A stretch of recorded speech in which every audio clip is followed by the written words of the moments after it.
ನಿಖಿಲ್ ನಾಮಪತ್ರ ವಿವಾದ ವಿಚಾರಕ್ಕೆ ಸಂಬಂಧಪಟ್ಟ ಹಾಗೆ ಕೋರ್ಟ್ಗೆ ಮೊರೆ ಹೋಗ್ತಾರಾ ಸುಮಲತಾ ಅನ್ನುವಂತಹ ಒಂದು ಮಹತ್ವದ ಪ್ರಶ್ನೆ ಈಗ ದೊಡ್ಡ ಸಂಚಲನಕ್ಕೆ ಕಾರಣ ಆಗ್ತಾ ಇದೆ.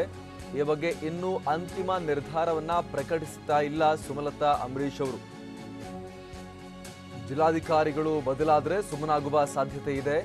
ವಿಭಾಗೀಯ ಚುನಾವಣಾಧಿಕಾರಿಗಳ ನೋಟಿಸ್ ಹಿನ್ನೆಲೆಯಲ್ಲಿ ಜಿಲ್ಲಾಧಿಕಾರಿಗಳ ಕಚೇರಿಗೆ ಆಗಮಿಸಿದ್ದಾರೆ ಮದನ್ ಸುಮಲತಾ ಅವರ ಚುನಾವಣಾ ಏಜೆಂಟ್.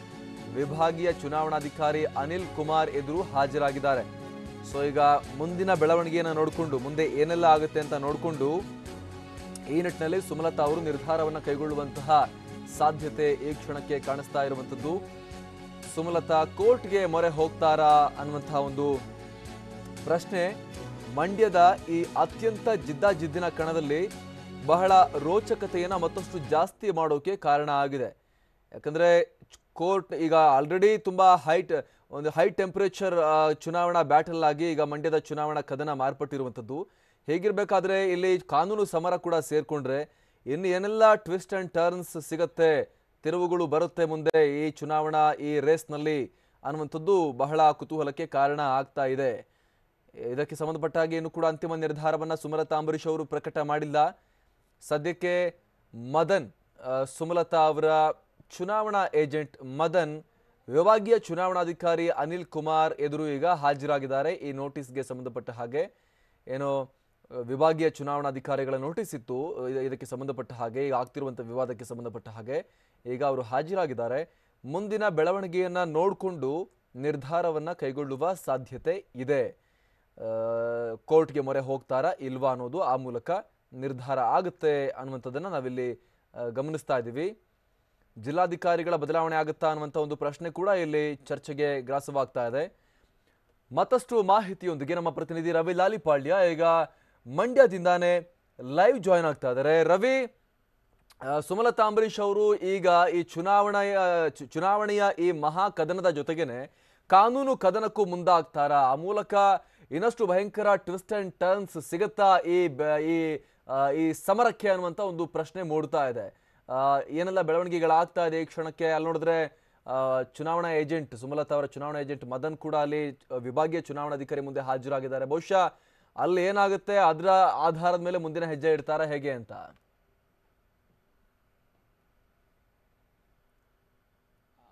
ಏನು ನಿಖಿಲ್ ಸಲ್ಲಿಸಿರ್ತಕ್ಕಂಥ ನಾಮಪತ್ರ ಅಸಿಂಧುವಾಗಿದೆ ಅಂದರೆ ಕಾನೂನಾತ್ಮಕವಾಗಿ ಇಲ್ಲ ಅಂತಕ್ಕಂಥ ಪಾಯಿಂಟನ್ನ ಇಟ್ಕೊಂಡು ಸುಮಲತಾ ಅವರ ಚುನಾವಣಾ ಏಜೆಂಟ್ ಆಗಿರ್ತಕ್ಕಂಥ ಮದನ್ ಅವರು ಈಗಲೂ ಕೂಡ ಜಿಲ್ಲಾಧಿಕಾರಿಗಳ ಕಚೇರಿನಲ್ಲಿ ವಿಚಾರಣೆಗೆ ಹಾಜರಾಗಿದ್ದಾರೆ. ಅಂದರೆ ಅವ್ರು ಹೇಳ್ತಾ ಇರ್ತಕ್ಕಂಥದ್ದು ಒಂದೇ ಪಾಯಿಂಟು, ಆರಂಭದಿಂದನೂ ನಾವು ಆಕ್ಷೇಪಣೆ ಸಲ್ಲಿಸ್ತಕ್ಕಂಥ ಟೈಮ್ನಲ್ಲಿ ನೀವು ನಮ್ಮ ಆಕ್ಷೇಪಣೆಯನ್ನು ಸ್ವೀಕಾರ ಮಾಡಲಿಲ್ಲ, ಹೀಗಾಗಿ ಕಾನೂನಿಗೆ ವಿರುದ್ಧವಾಗಿ ನೀವು ಆ ಒಂದು ನಾಮಪತ್ರವನ್ನು ಸಿಂಧುಗೊಳಿಸಿದ್ದೀರಿ ಅಂತಕ್ಕಂಥ ಪಾಯಿಂಟನ್ನು ಇಟ್ಕೊಂಡು ಅವರು ಹೋರಾಟವನ್ನು ಮುಂದುವರಿಸಿದ್ದಾರೆ.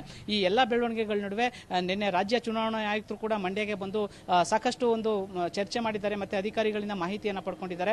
ಅವರು ಹೇಳಿರ್ತಕ್ಕಂಥದ್ದು ಫೈನಲಿ ಈಗ ನಿಖಿಲ್ ಅವರ ನಾಮಪತ್ರ ಸಿಂಧು ಅಂತ ಆಗೋಗಿದೆ, ಹೀಗಾಗಿ ಇದನ್ನ ನೀವು ಕೋರ್ಟಲ್ಲಿ ಪ್ರಶ್ನೆ ಮಾಡಬೇಕು ಅಂತಕ್ಕಂಥ ಒಂದು ವಿಚಾರವನ್ನು ಹೇಳಿದ್ದಾರೆ. ಈ ಎಲ್ಲ ಬೆಳವಣಿಗೆಗಳ ನಡುವೆ ಇವತ್ತು ಕೂಡ ಏನು ಮೈಸೂರಿನ ವಿಭಾಗೀಯ ಚುನಾವಣಾಧಿಕಾರಿಗಳು ಏನು ಕಂಪ್ಲೇಂಟ್ ಕೊಟ್ಟಿದ್ರು ಈ ನಿಖಿಲ್ ನಾಮಪತ್ರ ವಿವಾದಕ್ಕೆ ಸಂಬಂಧಪಟ್ಟಂಗೆ ಮದನ್ ಅವರಿಗೆ ನೋಟಿಸನ್ನ ಜಾರಿ ಮಾಡಿದ್ದಾರೆ. ನಿಮ್ಮ ಹತ್ರ ಏನು ಕಂಪ್ಲೇಂಟ್ಗೆ ಸಂಬಂಧಪಟ್ಟಂಗೆ ಏನು ದಾಖಲೆಗಳಿದೆ ಆ ದಾಖಲೆಗಳ ಸಮೇತ ನೀವು ವಿಚಾರಣೆಗೆ ಹಾಜರಾಗಬೇಕು ಅಂತಕ್ಕಂಥ ನಿಟ್ಟಿನಲ್ಲಿ ಅವರು ನೋಟಿಸನ್ನ ಜಾರಿ ಮಾಡಿದ್ರು. ಹೀಗಾಗಿ ಇವತ್ತು ಮಂಡ್ಯ ಜಿಲ್ಲಾಧಿಕಾರಿಗಳ ಕಚೇರಿನಲ್ಲಿ ಆ ವಿಚಾರಣೆಗೆ ಹಾಜರಾಗಿದ್ದಾರೆ. ಇದು ಒಂದ್ ಕಡೆ ಆದ್ರೆ ಸುಮಲತಾ ಅವರಿಗೆ ಇರ್ತಕ್ಕಂಥದ್ದು ಎರಡು ಆಪ್ಷನ್ಸ್ ಇದೆ. ಒಂದು, ಕಾನೂನಾತ್ಮಕವಾಗಿ ಈಗ ಚುನಾವಣಾಧಿಕಾರಿಗಳು ಹೇಳಿರೋದ್ರಿಂದ ಇದನ್ನ ಇಲ್ಲಿ ಅವರು ನಿಖಿಲ್ ನಾಮಪತ್ರಕ್ಕೆ ಸಂಬಂಧಪಟ್ಟಂಗೆ ಕೋರ್ಟ್ನಲ್ಲಿ ಪ್ರಶ್ನೆ ಮಾಡಬೇಕಾಗುತ್ತೆ. ಆದ್ರೆ ಚುನಾವಣಾ ಬಿಸಿಯಲ್ಲಿ ಇರ್ತಕ್ಕಂಥ ಸುಮಲತಾ ಅವರು ಸದ್ಯಕ್ಕೆ ಕೋರ್ಟಲ್ಲಿ ಒಂದು ಪ್ರಕ್ರಿಯೆಯನ್ನ ಪ್ರಶ್ನೆ ಮಾಡ್ತಕ್ಕಂಥ ಸಾಧ್ಯತೆಗಳು ತೀರಾ ಕಡಿಮೆ ಅಂತಕ್ಕಂಥದ್ದು ಅವರ ಮೂಲಗಳಿಂದ ಬರ್ತಾ ಇರ್ತಕ್ಕಂಥ ಮಾತು. ಹಾಗಿದ್ರೆ ಇವರು ಯಾಕೆ ಇಷ್ಟೆಲ್ಲ ಮಾಡ್ತಾ ಇದ್ದಾರೆ ಅಂತಕ್ಕಂಥ ವಿಚಾರ ಬಂದಾಗ ಇಲ್ಲಿ ಏನ್ ಕಾನೂನನ್ನ ದುರುಪಯೋಗ ಪಡಿಸ್ಕೊಂಡಿರ್ತಕ್ಕಂಥ ಜಿಲ್ಲಾಡಳಿತ ಇರ್ಬೋದು ಮತ್ತೆ ಸರ್ಕಾರ ಒಂದ್ ಕಡೆ ನಿಖಿಲ್ ಅವ್ರ ಪರವಾಗಿ ನಿಂತಿದೆ ಅಂತಕ್ಕಂಥದ್ನ ಜನಗಳಿಗೆ ನಾವು ತೋರಿಸಬೇಕು ಅನ್ನೋ ನಿಟ್ಟಿನಲ್ಲಿ ಅವರು ಈಗ ಹೋರಾಟ ಮಾಡ್ತಾ ಇದ್ದಾರೆ. ಹೀಗಾಗಿನೇ ಒಂದ್ ಕಡೆ ಅದನ್ನ ತೋರಿಸೋ ನಿಟ್ಟಿನಲ್ಲಿ ಏನು ಜಿಲ್ಲಾ ಚುನಾವಣಾಧಿಕಾರಿಗಳು ಮತ್ತೆ SP ಇವರಿಬ್ಬರನ್ನು ಕೂಡ ಬದಲಾವಣೆ ಮಾಡಬೇಕು ಅಂತಕ್ಕಂಥ ಒಂದು ಒತ್ತಾಯವನ್ನು ಕೂಡ ಮಾಡ್ತಾ ಇದ್ದಾರೆ. ಹೀಗಾಗಿ ಒಂದು ವೇಳೆ ಜಿಲ್ಲಾ ಚುನಾವಣಾಧಿಕಾರಿ ಆಗಿರ್ತಕ್ಕಂಥ DC ಅವರು ಬದಲಾವಣೆ ಆದ್ರೆ ಸುಮಲತಾ ಅವರು ಈ ಒಂದು ನಿಖಿಲ್ ಅವರ ನಾಮಪತ್ರ ವಿವಾದಕ್ಕೆ ಸಂಬಂಧಪಟ್ಟ ಸಂಬಂಧಪಟ್ಟಂಗೆ ಕಾನೂನು ಮೊರೆ ಹೋಗ್ತಕ್ಕಂಥ ಸಾಧ್ಯತೆಗಳು ತೀರಾ ಕಡಿಮೆ. ಹೀಗಾಗಿ ಈಗಲೂ ಕೂಡ ವಿಭಾಗೀಯ ಕಚೇರಿ ವಿಭಾಗೀಯ ಅಧಿಕಾರಿಗಳ ಮುಂದೆ ವಿಚಾರಣೆಗೆ ಹಾಜರಾಗಿರ್ತಕ್ಕಂಥ ಮದನ್ ಅವರು ಹೊರಗಡೆ ಬಂದ ನಂತರ ಅವ್ರ ಮುಂದೆ ಏನ್ ಹೇಳಿದ್ರು ಮತ್ತೆ ಈ ಪ್ರಕರಣ ಎಲ್ಲಿಗೆ ಕೊನೆಗೊಳ್ಳುತ್ತೆ ಅಂತಕ್ಕಂಥದ್ದು ಗೊತ್ತಾಗುತ್ತೆ. ಒಟ್ಟಾರೆ ಈ ಎಲ್ಲ ಬೆಳವಣಿಗೆಗಳ ನಡುವೆ ಇವತ್ತು ಸುದೀರ್ಘವಾಗಿ ಮಾತಾಡಿರ್ತಕ್ಕಂಥ ಸುಮಲತಾ ಅವರು ಆರಂಭದಿಂದ ಇಲ್ಲಿವರೆಗೂ ಕೂಡ ಯಾವ ರೀತಿ ಅಧಿಕಾರಿಗಳು ನಡ್ಕೊಂಡಿದ್ದಾರೆ, ಅವರು ನಡ್ಕೊಂಡಿರ್ತಕ್ಕಂಥ ರೀತಿ ಹೇಗೆ ಕಾನೂನಿಗೆ ವಿರುದ್ಧವಾಗಿದೆ ಅಂತಕ್ಕಂಥದ್ದನ್ನ ಜನರ ಮುಂದೆ ಇಡ್ತಕ್ಕಂಥ ಒಂದು ಪ್ರಯತ್ನವನ್ನು ಮಾಡಿದ್ದಾರೆ. ಇದೆಲ್ಲ ಬೆಳವಣಿಗೆಗಳ ಆದ ನಂತರ ಅವರು ಎಂದಿನಂತೆ ಕ್ಷೇತ್ರದಲ್ಲಿ ಬಿರುಸಿನ ಪ್ರಚಾರವನ್ನ ಕೈಗೊಳ್ತಾ ಇದ್ದಾರೆ. ಅಮರ್ ಪ್ರಸಾದ್, ಈಗ ಸುಮಲತಾ ಅವರು ಸಾಕಷ್ಟು ಕೆಲವೊಂದಷ್ಟು ಸಾಂದರ್ಭಿಕ ಅಂಶಗಳನ್ನ ಉಲ್ಲೇಖ ಮಾಡಿ, ಅಂದ್ರೆ ಕೆಲವೊಂದಷ್ಟು ಘಟನಾವಳಿಗಳನ್ನ ಉಲ್ಲೇಖ ಮಾಡಿ ಆ ಡಾಟ್ಸ್ನ ಕನೆಕ್ಟ್ ಮಾಡಿ ಒಂದು ನರೇಟಿವ್ ಅನ್ನ ಈಗ ಮುಂದಿಟ್ಟಿದ್ದಾರೆ ಪ್ರೆಸ್ ಕಾನ್ಫರೆನ್ಸ್ ನಲ್ಲಿ. ಇಲ್ಲಿ ಪ್ರಭಾವ ಬೀರ್ತಾ ಇದ್ದಾರೆ ಸರ್ಕಾರದ ಕಡೆಯಿಂದ, ಮುಖ್ಯಮಂತ್ರಿಗಳ ಕಡೆಯಿಂದ ಮಗನನ್ನು ಗೆಲ್ಲಿಸಕ್ಕೆ ಚುನಾವಣಾ ಮೆಷಿನರಿ ಮೇಲೆ, ಅಂದ್ರೆ ಅಲ್ಲಿ ಅಧಿಕಾರಿಗಳ ಮೇಲೆ ಪ್ರಭಾವ ಬೀರ್ತಿದ್ದಾರೆ ಅಂತ ಹೇಳ್ತಾ ಇದ್ದಾರೆ. ಬರೀ ಇಷ್ಟೇ ಸಾಕಾ? ಈ ಘಟನಾವಳಿಗಳನ್ನ ಜೋಡಿಸಿ ಹೇಳಿದ್ರೆ ಸಾಕಾ, ಅಥವಾ ಹೇಳ್ತಾ ಇರುವಂತಹ ಈ ಆರೋಪಗಳಿಗೆ ಪುರಾವೆ ಕೂಡ ಕೊಡಬೇಕಾಗತ್ತಾ? ಈ ನಿಟ್ಟಿನಲ್ಲಿ ಸುಮಲತಾ ಅವರ ಬಳಿ ಏನಿದೆ ಕೊಡೋಕೆ ಅಂತ?